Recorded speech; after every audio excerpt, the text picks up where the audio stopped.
All right, everyone, it is 3 o'clock. It looks like some people are still joining us, but we're going to go ahead and get started.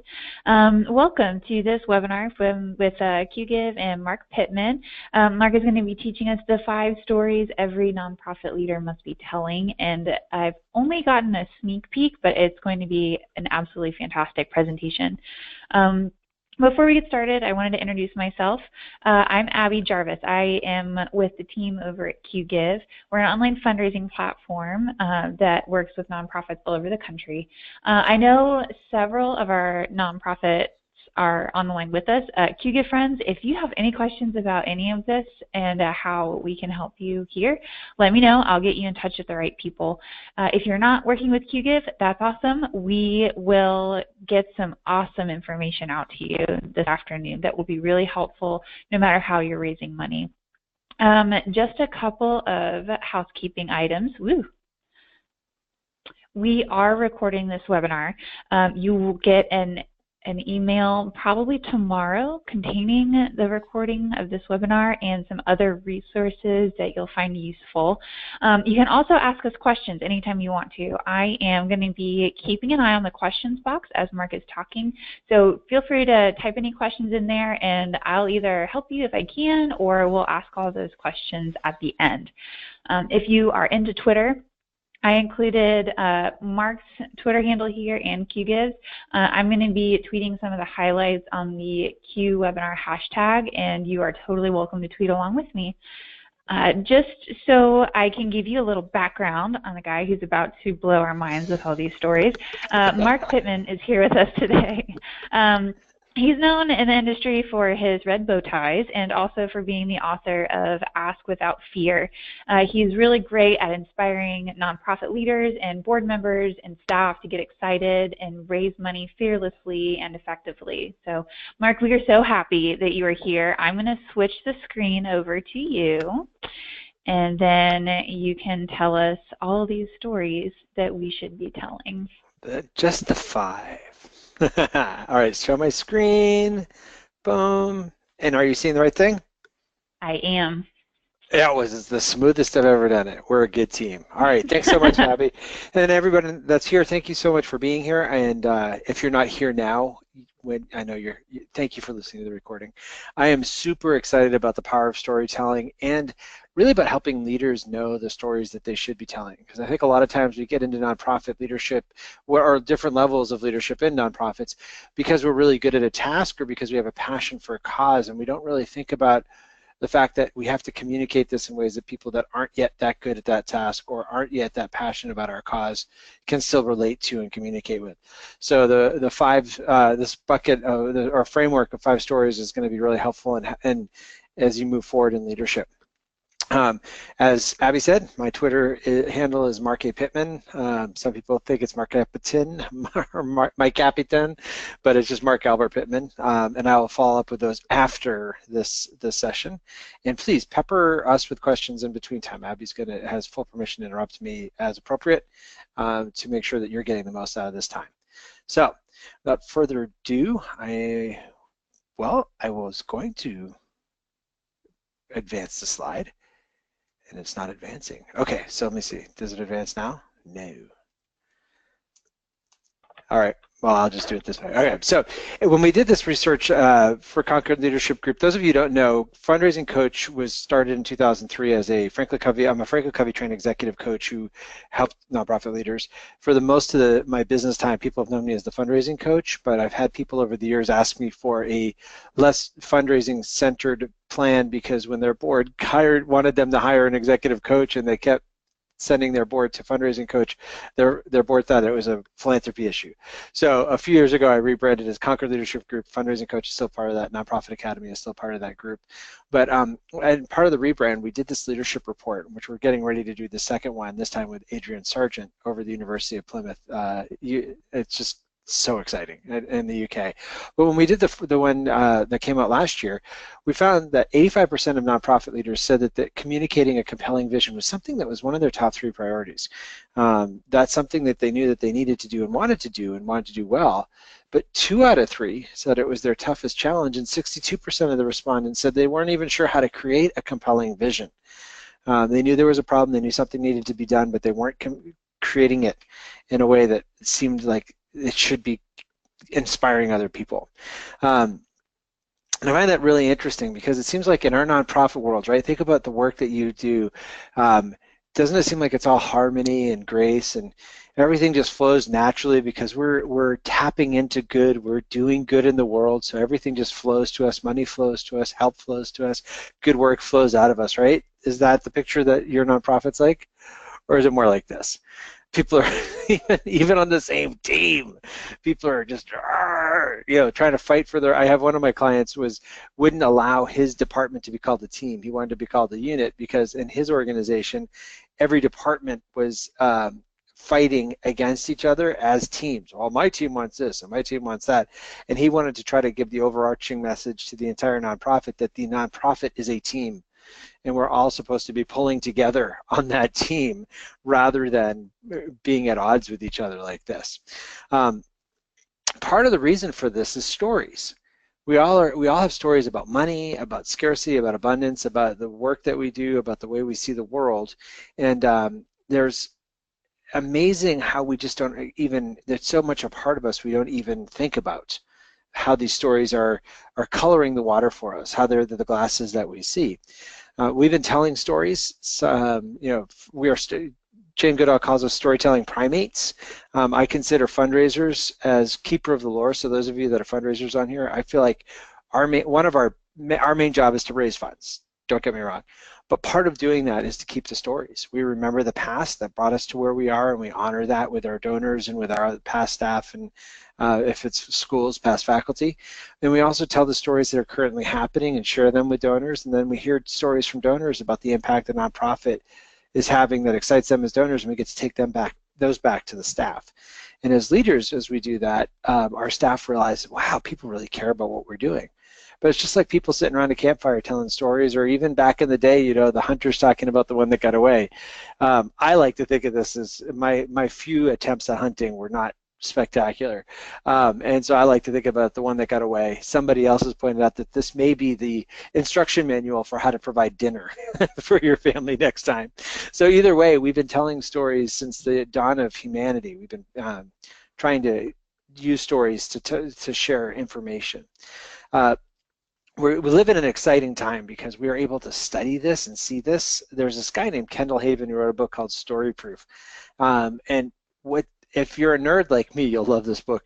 He did a literature review of all sorts of studies that had any tangential relationship with narrative structure or storytelling. Usually when you do science, you have a hypothesis and then you test it against, I guess, an anti-hypothesis, or you find something that's against it and you work into a synthesis. So you have two opposing ideas and you work to a synthesis.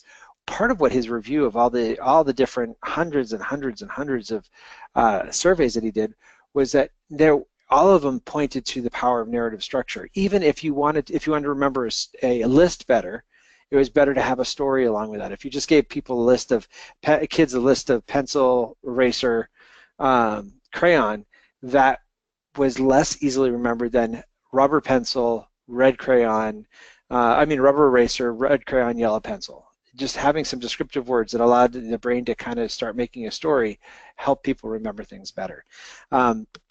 He also, so if you want to geek out about that, you can read that. I won't go into a book report on that, but it's just exciting that we're able to study the brain science, we're able to study the neurology. If you go back to this slide with the brain image, part of what happens when we tell a story, and maybe you've experienced this, think about sitting at a lecture, sitting at a conference, and the speaker then all of a sudden says, now let me tell you a story. It's almost like the atmosphere changes. And part of that's because the center of focus in our brains has changed. When we're just getting facts and facts and facts, where the analytical parts of our brain are working. But the minute somebody tells a story, all the other motor memory parts of our brain start kicking into gear. It's as though we were walking or exercising. There's this really interesting thing that goes on. Kendra Hall, who's a storyteller, I just heard her speak a couple months ago, and she said that part of the reason for that is that when somebody tells a story, it's a co-creative process always. I'm going to share some stories with you as we go through the 5 stories that every leader must be telling. And what you'll do is you'll be projecting yourself into it. You'll be thinking, have I been in a situation like that? Have I had a boss like that? Have I seen a trophy like that?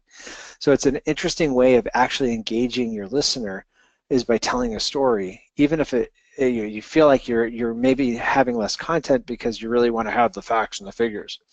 For fundraisers, the Harvard Business Review, HBR, did a really interesting study about raising prices by telling a story. The test was they found two just beat up old used toasters, and they sold them on eBay. One of them they told a story with, the other one they didn't. They just put the parts, kind of the features, this stainless steel toaster for sale. The one that had a story about how it was from their grandmother's house or whatever the story they encompassed the second one with, that one sold at a higher level. And it just struck me as, we don't want to be creating stories or fabricating stories by any means. I'm not encouraging that. Please don't hear that. But as nonprofits, we have the best stories. And sometimes we're a little bit too reticent to share our stories because we usually think of it as being respectful of the people we serve to not share their stories. But I would submit to you that we're not being respectful unless we ask them. And when we ask them, may we share your story, and they say no, then we're being respectful by not sharing it. But many of us are finding that people do want their stories told, whether it's to help other people not make the same mistakes, or if it's because they're so excited about the change that they've been able to be through the work of your nonprofit. People are much more open to sharing their stories than we think. And if the Harvard Business Review's story is any help to us, we could find from that we'll raise a lot more money. I know in the Nonprofit Storytelling Conference, we're finding that alum from that conference just do little tweaks to their storytelling, and some of them are doubling and tripling their fundraising because they're connecting more powerfully and more impactfully with donors. And they're having a lot more fun doing it because it's something that excites them too. Take a look at this Kanzinga triangle. I don't know if I pronounced that right. I'm not a Gestalt therapy expert. But if you look at this, look at the image here and tell me what you see. Maybe even tap it into the questions box. What do you see there? And Abby, are there people typing into the questions answers into the chat? Not yet. I can tell you what I see. Yeah, what do you see? There they go. There's Right. a big white triangle pointing down that Katie has seen. All right. What else? There are others. So what do you see, Abby? I see a triangle that's pointing upward that's cut into segments. Nice. Okay. I know when I do this in some groups, we see Pac-Mans. Some people see Pac-Mans. Pac-Man. I don't know if it's Pac-Mans with an S or Pac-Man, but yeah, well, yeah, on the 3 points there. Other people see a Star of David. So Lashana Tova to those of you who are observing the new year. But really what's there is there's nothing there. There's just some lines and partial circles. That white space is just negative space, and immediately our brains fill it in as a triangle. We see one triangle, we see two triangles. There really aren't any triangles there. There's just a lot of negative space and cut up shapes and lines. So the way that this helps what we're thinking is our brain abhors a vacuum, and we want to put some sort of explanation to negative space that we see, which makes sense. When we were before in less sophisticated times, we had a fight or flight mechanism, which really made sense. When we saw that rhinoceros charging at us, we couldn't go through a rational checklist from A to B of, well, let's see, is that a threat to me or not? Are they going too fast? What's the speed that they're going at? We had to make a snap judgment. We had to fill in that negative space and say, get out of here, or not a big deal at all. Unfortunately, what we do with that negative space sometimes is we fill it in with stories that aren't true. So what we're going to do now is spend the rest of this time together looking at the 5 buckets of stories that every leader must be telling. And there are 5. We'll talk about an iconic story in each one, and I'm going to challenge you to choose one and even start working on it. If there's one that just comes to mind, start working on it during the session, because you'll get a recording so you can figure out the rest after. But these 5 stories are going to help set that framework so that when your donor comes to you with the blank space, there you'll have a predisposed way to shape it so that it looks like a triangle, or it looks like something that's more helpful for your cause, rather than like when I worked at a boarding school, what alum would do is they'd assume the worst. Somebody would leave the school or some decision would be made, and people seem to just go negative really quickly. And so what we want to do is build up a repetition of stories that help people make the judgments about our organizations that are more accurate and more truth-telling. So the first story that we're going to look at is the founding story. These 5 stories I first heard from Andy Goodman. You'll see a link to his stuff at the end of this. I have a whole slide on storytelling resources. There's, I think it was, yeah, I've got it here, Tales of a New America by Robert Reich. Wrote a book back in the 80s just trying to think about how one of the political movements could get stories told better, and kind of grab the heart of America again. Whether you believe in his ideology or not, I'm going to share with you the different names for him than he gave, but also give you other names. I'm going to use biblical names from Hebrew and Christian scriptures, not because I'm trying to preach at you or anything like that, not because it's Rosh Hashanah, although it is right now at the time of this recording, but because I want you to see that these things transcend North American culture and transcend time. These are stories that seem to be archetypal stories that really work well with us as humans. So the first story, founding story, is your Genesis story. This is how did you get started? What was the seedling that caused you to be in existence? Tom Ahern would say, what was the fight that your nonprofit was created to get into? What was the wrong that you were created to make right? What was the injustice that motivated founders, you as a founder or founders that preceded you, to get into this fight? What was the injustice that they wanted to make just? Your founding story is really, really important, because this is the story that's going to motivate a lot of people. It's going to kind of get back into help you identify those core values. You know, maybe you had a founder that went a little bit astray, let's just say. Not someone you want to share with or talk about it much anymore, because sometimes, you know, starting a nonprofit is one of the most selfless things you could do. You immediately the minute you start a nonprofit, you're no longer a founder. There's no legal status of founder in a nonprofit that's recognized by any court of law. You have turned it over. If you start a company, you could be the founder, you're the CEO, you call the shots. As the founder of a nonprofit, you turn it over to a board immediately. That's how nonprofits are run, and it's a community that makes the decisions in an ideal world. So founders, yeah, it's tough being a founder. But anyway, if there's a founder that's gone away, gone astray, gone a little bit toxic, in your Genesis story, you can find the kernels for those values. You know, founders, the people that saw this, they saw the fight, and you start accentuating the values and stuff instead of just accentuating the personality.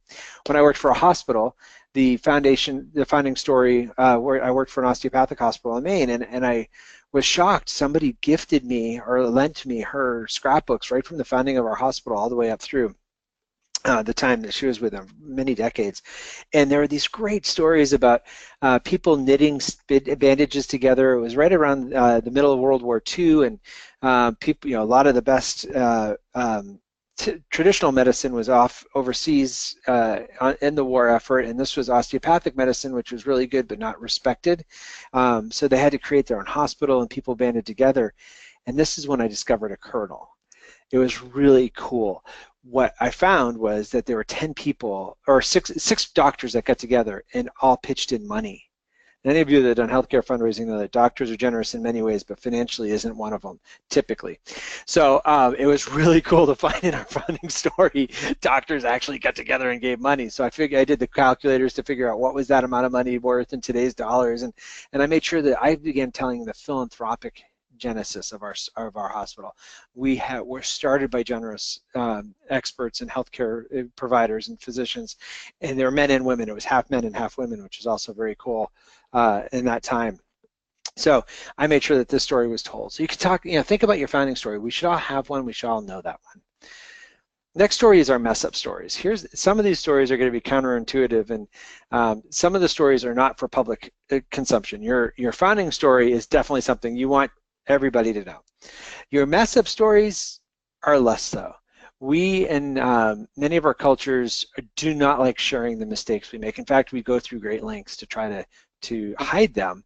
But when we do hide them, the problem with hiding them is that as managers, as leaders, we need to know about the mistakes that are being made so that we can figure out a plan around them. And honestly, in today's culture, we want our employees taking risks for the right reasons. We don't want them embezzling funds. We don't want them, gambling away anything, but we do want people taking risks for the right reasons. So at the same hospital, we would always, every orientation, we get told a story of a nurse who saw somebody come into the emergency room without a jacket in the middle of a Maine winter. And on her break, she went clear across town to get a coat, a winter coat for this guy on her own money, and brought it back. And that was one of the stories that was telling, like, this is the type of person that this is the type of team you're joining. We're willing to go out of our way to serve our patients. So that's kind of a mess up story. That's kind of a risk-taking value story. But you could share something like this. This was when we lived in Maine. I just stopped working at the hospital to take over a political campaign, so I resigned as a hospital fundraiser. I still had an endowment fund that I had to pledge on, and the Maine philanthropy office just sent me a business reply envelope. That's all I got was that letter. I opened that envelope, and I got the business reply envelope for my check. I didn't get any letter. I didn't get any note. Hey, how's it going? It was great having you with us all these years. It's time for your annual pledge. Nothing. Just a mailing envelope and this business reply envelope. That would be, you could share that I share that as a funny thing to avoid. So that could be one way you use the mess up stories. But another way, again, at the hospital, I'm intrigued that I'm sharing so many of these hospital stories, was there was this one group in the HR group department had this very strategic intent. They wanted to serve employees so well that they actually created an award for excellence in messing up, screwing up in their service of the employees of the hospital. And I apologize, this may offend some of you. I'm just reporting back what they said. I'm not saying you should do this, but they called it the Dumbass Award. And so they would go around, and it was just something that was within their department. Nobody else knew about this much. I was privileged to be able to be shown this. But they would vie for the award from the VP all the way down to the frontline assistant. They'd get together on their weekly or biweekly meetings, and they'd vie for the Dumbass Award. Well, you think that was bad. You should hear what I did. I was trying to serve this person so well. I did this, this, and this, and I totally fell flat on my face. Now, it's counterintuitive, but wouldn't that be great as a leader to have people that were excelling themselves and willing to push themselves and willing to look foolish in the value of serving in the right values? You have to be really clear with your values. The other thing is, from then on, and it was an embarrassing type trophy, so they hid it under their desk. Whoever was awarded it for that year, the whole team went, oh yeah, no, you win. All right, I thought I had a good one, but you really win. But they have, the VP is telling all the mistakes he was making, so that it really reduces the risk for making mistakes, and the team is going to be a lot clearer when they do make mistakes of talking to each other. They could just go to anybody and say, hey, I think I might win the trophy next week, but I need help in fixing this right now. And so they were able to nip things in the bud a lot more quickly, rather than having them fester and go unnoticed. So your mess up stories, I call those your Balaam stories. Those of you who know the Hebrew scriptures, Balaam was kept messing up so much that his donkey had to finally talk to him and say, am I in the habit of stopping? You're not supposed to go on this direction that you're going on. So, and as a pastor, I'd always share that was proof that God could use any donkey to get his word out. I used a different word, but I've already said it once. So, your third set of stories is your suffering stories. These aren't stories that we like telling in our culture. We don't like talking about the suffering we're doing because we want a happy ending. We even in our fundraising, Jeff Brooks is really, really clear that we need to present people in our fundraising letters a problem that needs to be fixed and a plausible way to fix it as a donor. But boy, it's so hard to write those letters because we want to show that we're doing good work. There's a happy ending to the story, and we're not really willing to let the happy ending be the thank you note. Thank you so much because of your work, the support of yourself and others like you. Little Susie now has a bright future. We want to put that in the ask letter, and we risk the fact that people say, well, we don't have to give. I call these the Jeremiah stories. If you read the book of Jeremiah, There's just a lot of suffering that goes through it. Job is another one. Job ends though on a high note, but there's a lot of suffering that goes through it. And why these are important for your culture is that we go through there's a lot of ups and downs in the worlds that we live in now. I know in my years of fundraising, we've been through the dot-com bust, we've been through 9/11, and the hit that took on fundraising and philanthropy. We went through well, there was a tsunami in 2004, which caused a lot of us to wonder, should we be fundraising? There was the housing crisis in 2008. There were just a lot of tough times. And one place that I was at, we were having to figure out how are we going to do layoffs. It was a big organization going through a tough time, and we had just been told by the CEO that he was not going to go through the 1-ply or 2-ply toilet paper talk. That's not what was going to happen because he'd already been down that path. We'd already looked at all those other budget cuts, and we needed to let some people go. Even if we're temporarily, that was just the right thing to do for the organization. And so we had this big managers meeting, and we were talking about the different departments and where areas could be, maybe cut, and we knew we were talking about people's lives, and it just really stunk. After we had been talking about this for an hour and a half or so, there was just this uncomfortable sort of heaviness and silence. And then across the room, one of the managers said, we're going to get through this, right? And you started people feeling a shift in the atmosphere. And so somebody asked, what do you mean? And she said, well, this has happened to us before. We go through tights. There are times, there are just cycles in the business that we have to, we get big, we employ people to care for our load, and then our load goes down and we have to let some people go. But we end up hiring those people back. It's not comfortable. It's not good. I mean, it's tough decisions, and none of them it's not pretty. But we are going to get through this. And it was really interesting to be able to then take that message to the board and say, these are the tough decisions we have to make as a leader. This is what has to be done. I understand that, and I don't like that, and I know that these are some of your friends. But as an organization to keep going, so we're going to be going for the long haul, this is what has to be done at this point. And when we were at this meeting, so-and-so said, it's going to be okay. And so telling the story about what happened at that meeting, you could see the board just kind of get some courage. Not not hooping and hollering courage, but just a sense of determination of we're going to gut this out. And there are times in your nonprofit you're just going to have to gut it out, and that's good to have those suffering stories where you're able to just kind of say, we've been here, and we will get through this. Now the next kind, which is pretty similar, is the Phoenix stories, and these are the ones that we love telling even more. So the Phoenix stories I consider it like Nehemiah in the Hebrew Scriptures. Nehemiah, for those of you who are familiar with the Hebrew Scriptures, he's the one that, the first autobiographical account of a fundraiser that I can find. He went in and asked his boss, the emperor, for the ability to go back, for some time off, first to go back to Jerusalem to rebuild the walls. And when the emperor didn't say yes or no, but said, when will you be back? Nehemiah took it as a yes and said, I want a line of credit also. I want you to pay for all the materials to repair the walls. And he went with this soldiers and entourage, where historians say that he even got a promotion to governor of a region from that. But he says right in the beginning, he approached this ask with fear and trembling. So there's a really cool fundraising story in there. But the Phoenix stories are the ones where does everybody pull together? Where have you seen this really pull together? There's a story in Nehemiah of people building the wall, and they have bricks in one hand and swords in another.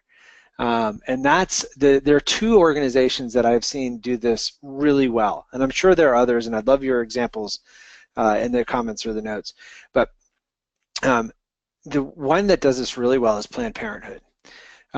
They have, whenever there's something that could be seen as an attack from politicians, or Komen taking out a very percentage-wise a very small amount of the budget, but they're able to raise the battle cry and say, hey, look, we're being attacked again, come and help us. And they have this just wonderful supporters that love them and want to support them, and they've raised millions of dollars more than what was going to be taken out, even though Komen ended up reinstating it. NPR does this too. Ari Shapiro from time to time will get on a radio or some other person and say, looks like it's happening again in Congress. They're threatening cuts to the public broadcasting, and it's supporters like you that make it so that we can keep these honest reporting and not be biased by advertisers. So there's this really sense of we're fighting this together, and we're gonna overcome this. So the nuance is where the suffering story was, we're just gonna cut this out, white knuckling it, sort of pushing through. The Phoenix stories are more of the we are gonna overcome, where it's like the Phoenix of old, where it burned down in ashes and then would a new bird would be birthed out of those ashes. It's sort of like we're going to overcome. And sometimes you have the overcome, and sometimes you just have the white knuckling. We got to get it out. We're going to go through the fifth story, and I want to prep you now to start asking questions about how do you make these work in your own organization, because the story ideas are good, but they only work if they work for you. If we're doing an in-person training, I would pause after the fifth one and say work on one of them and start telling them. But if you have some things that you want to type into there about your questions that you might have with your founding story, your mess up story, your suffering story, your Phoenix stories, let's use this time to help workshop some of this too. The final story is your glorious end story.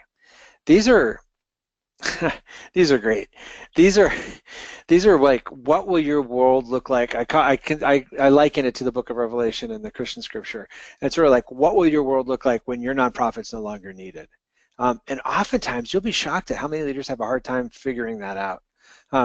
Barring mission creep, barring we're going to now solve the next disease, which could be perfectly right, because you've got a team of people that have worked on solving one disease, and so now you're solving another disease. But what will your story be when you finish the race? What will your world look like? And now, why this is really important is that, and one early training on board governance that I was able to be part of as a founder of a nonprofit 20 years ago, the trainer said the board's job is to hire and fire the CEO and then stay out of the day-to-day. The board is not about the day-to-day stuff. That's what the CEO, his job is. His or her job is to do the operations. So he likened it to the board comes in every month, lifts the executive director's head out of the mud, points him toward the horizon, says, see, that's where we're going. Remember that? That's our vision. That's where we're headed. And then at the end of the meeting, plops, let's go, and the head plops back down into the mud as they do the day-to-day mucky muck stuff. That could be part of your glorious end story. This could also be something that you do share with donors. It depends on, you have to test it out to see if your donors respond well. I know that there's a few nonprofits that are trying to do hope-filled fundraising instead of the problem. Instead of presenting the problem, they're trying to present the hope for a future. So this could be an interesting test in your marketing to see, do your donors respond well to we're making the world a better place, as opposed to, wow, these are some of the hardships that exist.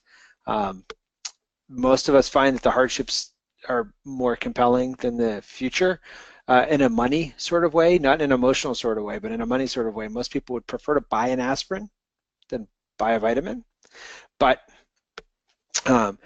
that's just the way human beings tend to be.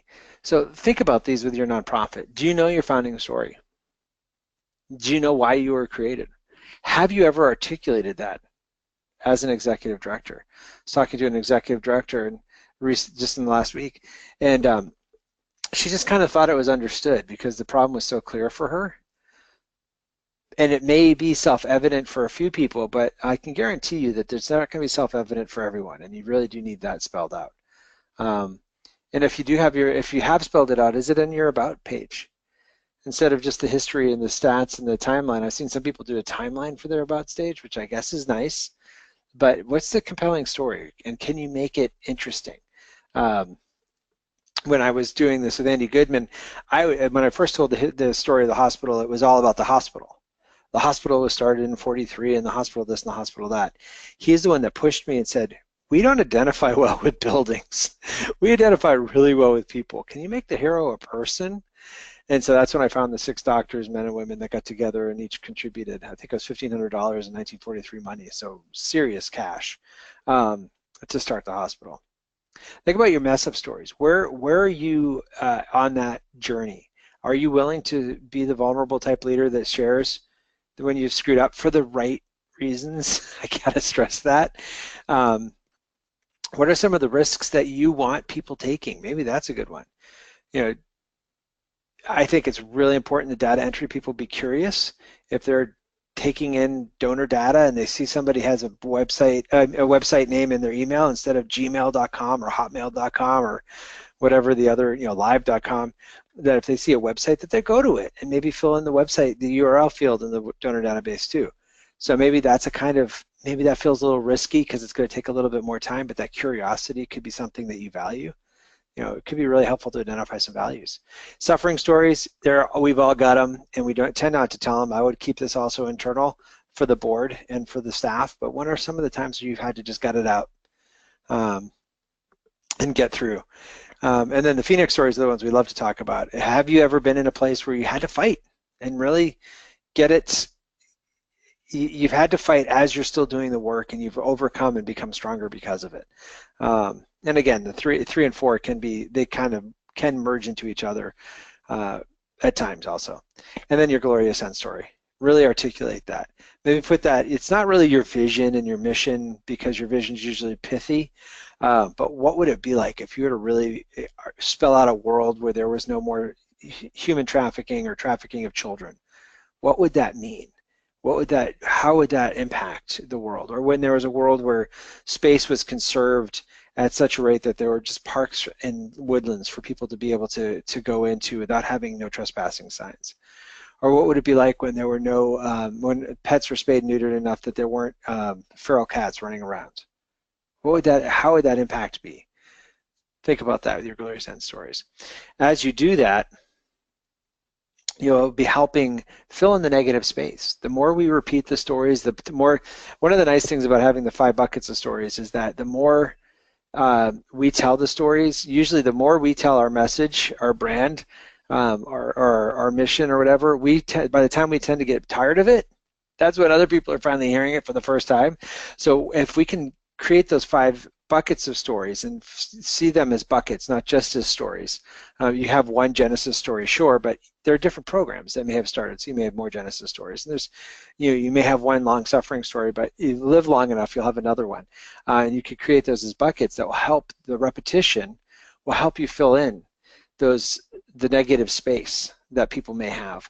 And as you think about the fights you get into, you may be have some adversarial moment with a staff member or someone else, or board member, or just somebody in the community, maybe an elected official who just starts taking shots at you. You'll be able to dip back into, okay, what bucket do I need to go into? Is this a persevering one, or is this a Nehemiah one? Is this where we rally the troops, or is this one where we got it out and we truly believe that people of integrity expect to be believed, and when they're not, they'll let time prove them right?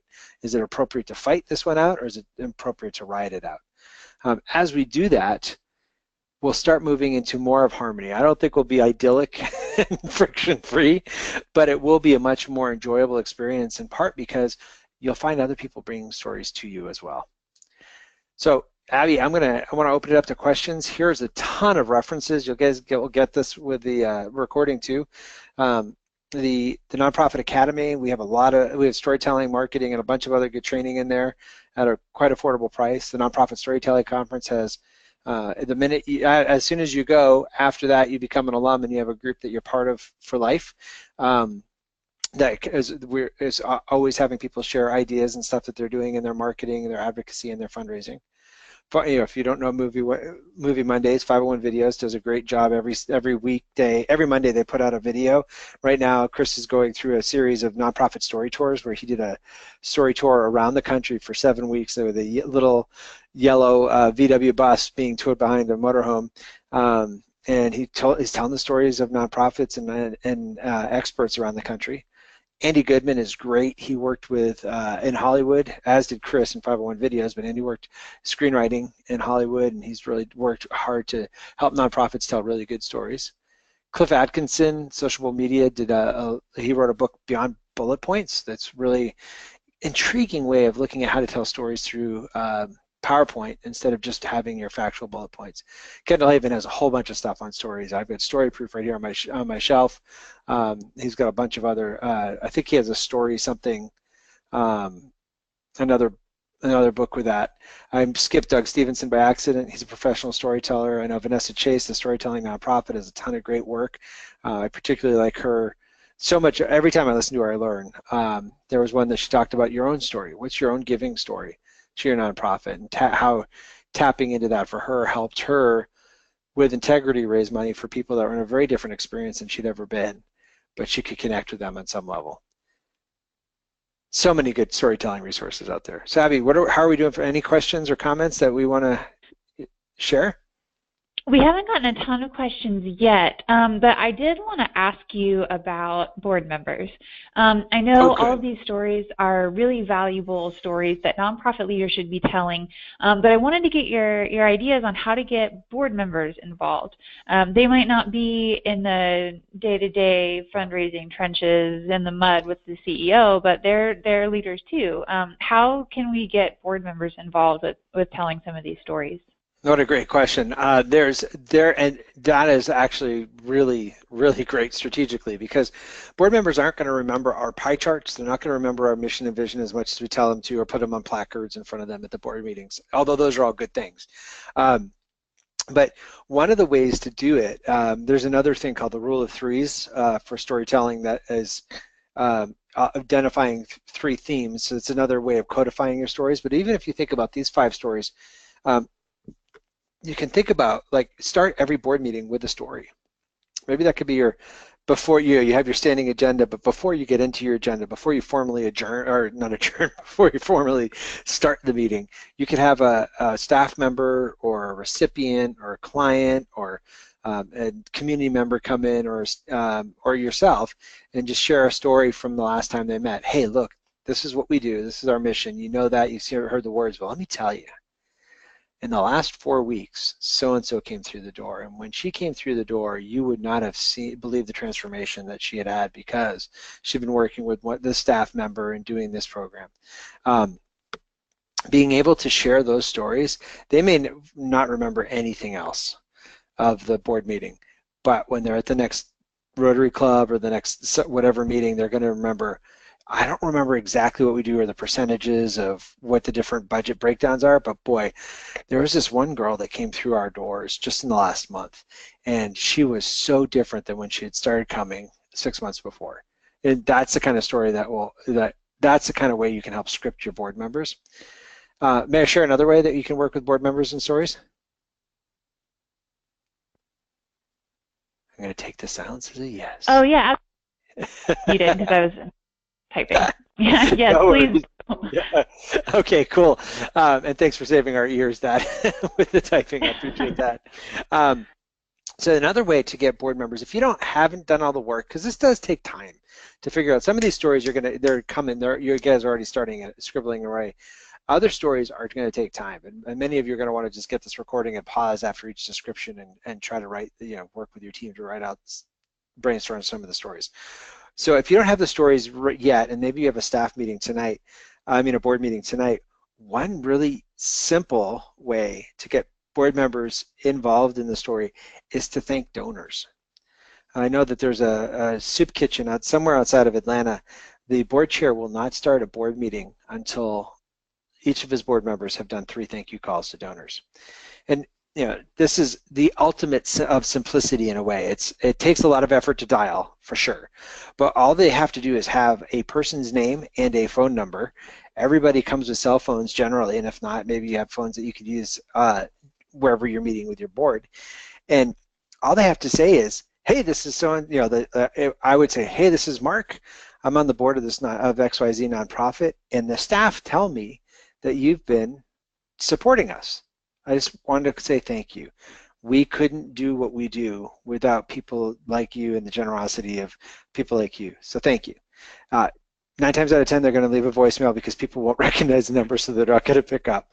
The few times that they do get somebody, the people are going to be floored because they're going to be waiting for the board member to say, and our gala is coming up the next month, would you buy a ticket? And that's where you have to really force, some people will start getting all eager to do more than just a thank you.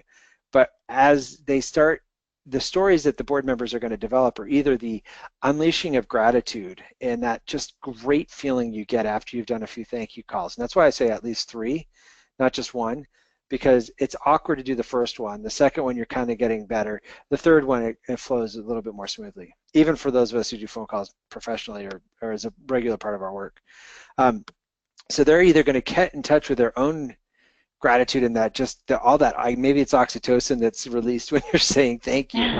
The other thing could be that they're going to hear a story from a donor. They're invariably, when you say thank you, the donors are going to feel like they need to give something also in response, and they're going to say, well, thank you, I love this nonprofit. And then the board member might be able to say, tell me about that. How did you get, what first brought you brought us to your attention, or when did you first start supporting us? And you could get some really cool stories that way too. So those are 3 different ways. You can keep repeating the stories, put them as a standing part of your agenda meeting. You can help your donors have thank you calls that would either result in creating their own stories, or they may even hear some donor stories. And a third way, honestly, I hadn't thought about this, but it's really good basics, is have each board member, maybe you want to just start each board meeting with one board member sharing their story, why they give their time, talent, and treasure to your nonprofit. A lot of it is hearing other people's stories. Yeah. Yeah, that's got to be good for donor retention too. Oh my goodness, yeah. Well, when you can start, one of the things Robert Cialdini talks about in Influence and his team is that people want social proof. They want to see that other people like them are making a similar decision, because none of us want to look dumb. So when you start telling stories of other people doing similar things, like I was working with a Catholic high school in Connecticut, and the sisters wanted parents to keep giving even after their kids went off to college. And I said, well, do you have any parents that are currently giving even though their kids are in college? And they said, well, yeah. And I said, have you told other parents that that's an option? Well, no. So what they started doing was, and they did it with glee, it was really fun. They were characters, these sisters. It was great. They started sharing stories, showcasing them in their periodicals. Yeah, Mr. and Mrs. So-and-so, well, yeah, of course we're still giving to such and such Catholic high school, because without that, our kids wouldn't have been ready for college, and we're still in this community. We want that kind of influence to be provided here in our community.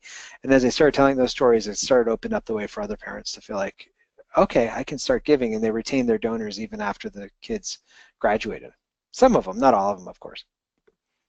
That's a really cool concept. The concept of social proof and starting conversations internally that end up being moved outside the boardroom and into the donor sphere, which actually kind of brings me to a question that Linda Andrews submitted. I know we're talking a lot about telling these stories within our own nonprofits to our staff, to our boards, and to each other, but we've also talked a little bit about telling some of these stories to donors if they're appropriate. So Linda wanted to know when she's doing a story for an appeal, or if she's doing a video for an appeal, and she's looking at the stories she wants to tell, should she focus on a suffering story? Should she try to turn every suffering story into a Phoenix story? Should she do a little of both? What do donors respond to? Yeah, I'm going to answer like a really seasoned expert in this field. You got to test it for yourself. It takes guts to send 2 different letters and see who responds better, which one gets a better response, because you know that means there's going to be a downside to one of the letters. What we're finding with fundraising letters themselves is it's the story of someone who's being impacted. So it's not well, it's fall now and the leaves are turning, and as I sit here, blah, blah, blah. It's not that kind of feeling, and fundraising letters shouldn't be an essay contest that your high school English teacher would give you an A for. But instead of having it be, I think the problem, I'm not sure if it's a Phoenix story or a suffering story. I'm not sure how to do that, but it's sort of like, what's the injustice? Getting back to the Genesis story, what's the injustice that your nonprofit was created to solve? And then can you tell a story in singular about that? Can you tell a story about one person? And even if you're a historical society, there's a person that's going to have not known about the important history of your county, or if you're preserving land, there's going to be a person whose grandkids never knew that grass could be so green and trees could be so beautiful. Um, and and I would test it. I would have always, up until about 6 months ago, I would have said you got to share it with a problem that's uncompleted because Jeff Brooks says so. I was talking with one of the alum from last year's nonprofit storytelling conference, and she didn't want to do that because she felt like it was exploiting the kids in her in the tough neighborhood that she's in. So she talked about the success stories that kids were having been through their program. And somehow she did it in a way that the donor was still the hero of making it that person's success story. And she found it to be, they blew the doors off their fundraising. They've raised more money better. And it could be because they're specific and they're trying to just fill in the details of that one person. Sure. So maybe tell a suffering or a Phoenix story, but not about the organization, about a client or the people that you're helping. Absolutely. Oh, thank you for clarifying that. Absolutely.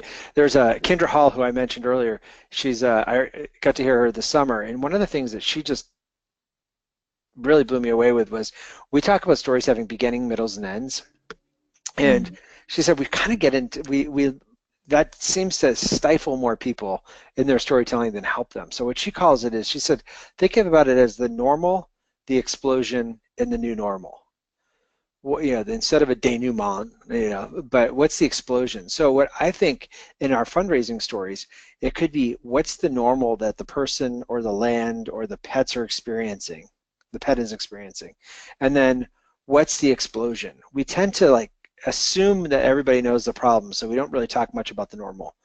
We may glance at the explosion because that's the tipping point that got them through our door, but then we don't. Then we want to focus on the new normal, but we haven't given anybody time to care about the. When you talk about the person that's just trying to make their day-to-day ends meet. Yesterday, at the time of this recording, yesterday on NPR, there were an interview with a couple of youth that were in gun-related violence in Chicago as teenagers, and just hearing some of their stories and about the death of one of their brothers and the loneliness and how the gang filled that loneliness, and then things just started to happen. It gave you a feeling of filling in the contours instead of just, there's a lot of gang violence and we need to stop it, so give to our prevention organization. Taking the time to talk about that normal and then the explosion could be really helpful. Yeah, absolutely. I need to go find that NPR article. It was really interesting. Yeah, it was really well done. So if you Googled NPR Chicago gun violence, something like that, I'm sure it was at the time. The recording that I heard it on was Tuesday, September 19th. So I've now dated this webinar. Sorry. Well, since we just talked a little bit about stories to tell externally, Michael Weeman asked a question about another external story. When we're telling our founding stories, he has a very specific story that involves a partner to the founder, a wife, who is no longer involved in the nonprofit. Yeah. So how can you positively spin a story about the founding in which you do want to include the founder? How do you positively tell that story even if it's kind of shadowed a little bit by something as dramatic as a divorce? That's an excellent question. Wow. I know of a nonprofit that was similar to that. In fact, the divorce happened and the nonprofit kind of got stretched in the middle. Yeah. Well, I think there's something in the character. And I think part of it is that it could be by making it. Let me just try this out. So, we were started by Joe and Susie because there's this great need that was in their community. They had the vision to see it and vision to start drawing resources to help fix it, and they saw that they could do even more if they had more, so they kept going. And Susie and Joe, unfortunately, were divorced, but Susie's still with us, or Joe's still with us with a nonprofit, and really like to get you to meet him. So you don't get into the mess. It's not really anybody's business as much as possible, the mess of the nonprofit, or even if the nonprofit, I mean the mess of the divorce, even if the nonprofit were in the middle of it.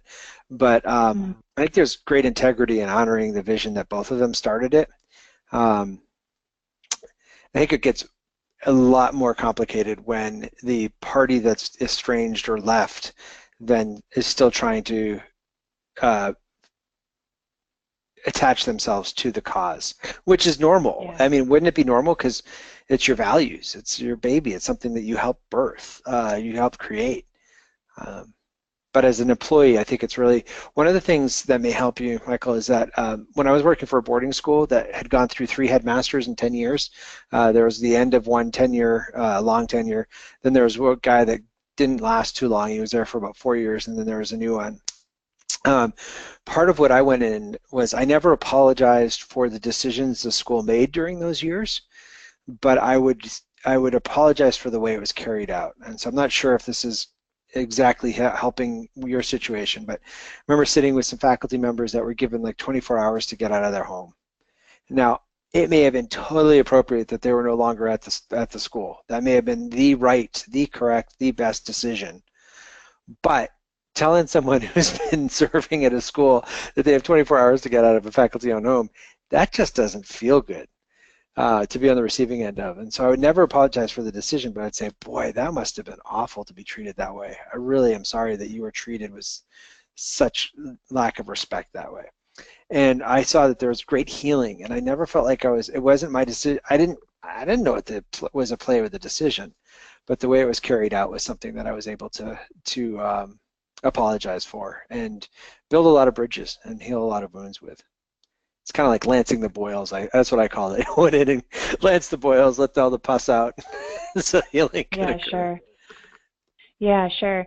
I think that's a strategy that can work both externally and even internally, like you said. Michael, I don't know if you have an issue with telling the story internally or if you're telling it externally, but that's a good approach. Be empathetic, but not apologetic, maybe. And so one thing that a mentor once told me, Abby, was celebrate the history and move on to the future. So, and this was a situation where the founder actually had a great moral failing and was no longer associated with the nonprofit because of the moral failing. But you celebrate the history. The history was great, the vision was right, and the fruit was still good, even if the initial leader didn't have the character to withstand it. The fact that this organization is still going with so much generous support from the community and so many good staff and all this other stuff, the outcomes are still there. And so good on them for having that vision for that. If there's a way to kind of buffer yourself from the personalities and celebrate the history while moving on to what's going on next, that can be, it actually diffuses some arguments, because some people are going to be wanting to get hurt because you're not talking about the person who's no longer there. And if you acknowledge them, hat tip, give them some due. Yeah. But kind of turn it into your own little Phoenix story. Yeah, that's true. That's good. And just so you feel better, Michael let us know that was helpful information. Yay! Yeah. Thanks for such a good question too. Yeah, that's a head scratcher. It's not an easy story to tell, even though it sounds like it's an important one. Can I give you one quick fundraising tip? Maybe to help the other person? Okay, and I know we're at the top of the hour. If you only did one thing with your fall appeal, get your last letter out, or the one that you're about to send out, and get a red pen and a black pen. In the red pen, circle all the we's, ours, and us's. Any reference to your nonprofit, circle those in red, because those are going to put your fundraising in the red. The donor doesn't respond to your nonprofit; they respond to the need or to the impact that they're going to make. With your black pen, circle all the you's, yours, and all the references to the donor. And then count them up and try to see where you can make them more about the donor. The counterintuitive thing about fundraising letters in storytelling is that the more that the nonprofit steps back from being the hero, the more people actually give. the bad examples, most of my clients are doing this with private coaching, it's like 37 references to the nonprofit in a letter and only 7 to the donor, and the 5 of those 7 are in the, you can help us with our mission by your gift of blah, blah, blah, and they are buried down at the bottom. Don Miller from StoryBrand would say that the nonprofit should be the Obi-Wan Kenobi, the mentor that's helping the donor who's the hero move into, make a choice to either blow up the Death Star or live under the subjugation of the Empire forever. And so when we try to put ourselves in the hero of being the good guy, we're putting ourselves in a subconscious tug of war with our donors because they want to see themselves as the hero already. So that's a little tip. And I feel like there's a lot more I'm there. like fist pumping with approval in my office right now. Yay! That's extremely helpful, especially given that it's late September and everyone's dated again. Everyone's getting ready to send out their fall appeal, so that's extremely helpful. We are at the top of the hour, and everyone, I don't want to keep you on the phone forever while we both get really excited about donor storytelling. Do keep an eye out. We're going to send you a recording of this so you can revisit it anytime you want to. I'll make sure that you get the resources that Mark included in his slides. And keep an eye out for new webinars and new things coming out. We're going to be talking a lot with amazing people like Mark who have fantastic insights into fundraising and the way the nonprofit industry works. Thank you for giving us your time this afternoon. Mark, thank you so much for sharing all of this amazing information with us. And Abby, thank you so much for having me. Thank you guys for participating. Feel free to tweet me whenever you want, any of you. Bye, everyone. Goodbye.